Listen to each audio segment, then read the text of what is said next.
Baik, silakan Anggi Ponego. Ponengo ya, Anggi Ponego. Janji. Iya, disilakan Sang. Nama saya Enji Ponengo. Saya dari kelas 1 B6. Saya akan memaparkan hasil ulasan buku saya dengan judul buku Kesenjangan Ekonomi Mewujudkan Keadilan Sosial di Indonesia.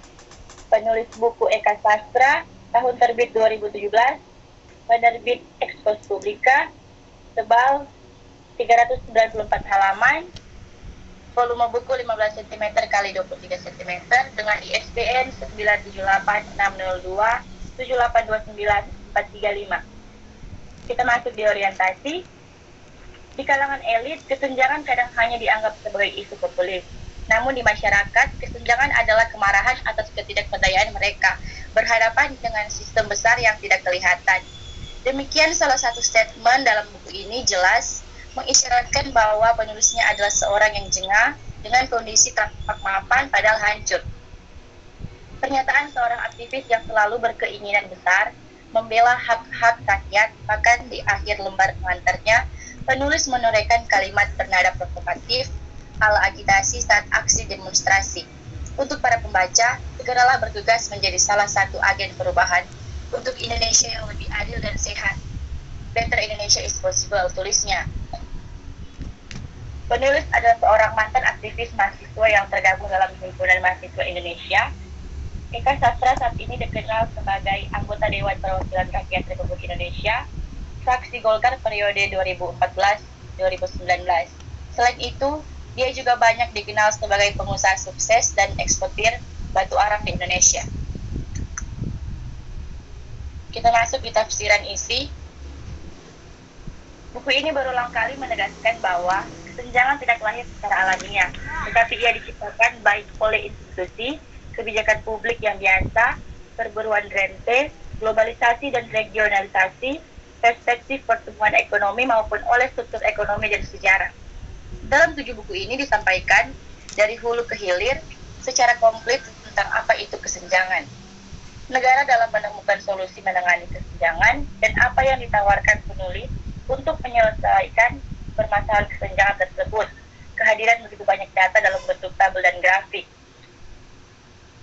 Pada bagian buku lain, juga diuraikan teori-teori yang berkaitan dengan kesenjangan sejarah, kesenjangan terjadi di Indonesia, gambaran tentang berbagai faktor yang menyebabkan kesenjangan melebar, sejumlah peristiwa penting yang menyebabkan kesenjangan semakin melebar di Indonesia, dan pada bagian akhir yang paling penting adalah usul penulis untuk menyelesaikan permasalahan kesenjangan ini. Bab 1. Pendahuluan, berisi antara lain, di dalamnya terdapat sistematika buku, berisi penjelasan singkat masing-masing bagian buku. Bab 2, kerangka teori kesenjangan, berisi teori-teori yang berkaitan dengan kesenjangan yang membahas juga antara lain konsekuensi dan kesenjangan, perdebatan kesenjangan, dan alat ukur kesenjangan ekonomi. Bab 3, faktor-faktor melebarnya kesenjangan, berisi gambaran tentang berbagai faktor yang menyebabkan kesenjangan melebar, terutama dari perspektif pertumbuhan ekonomi. Bab 4, praktik melawan kesenjangan, berisi gambaran terkait best practice di beberapa negara mengenai apa saja yang telah dilakukan untuk melawan kesenjangan, antara lain melalui pertumbuhan ekonomi dan yang berkualitas. Bab 5,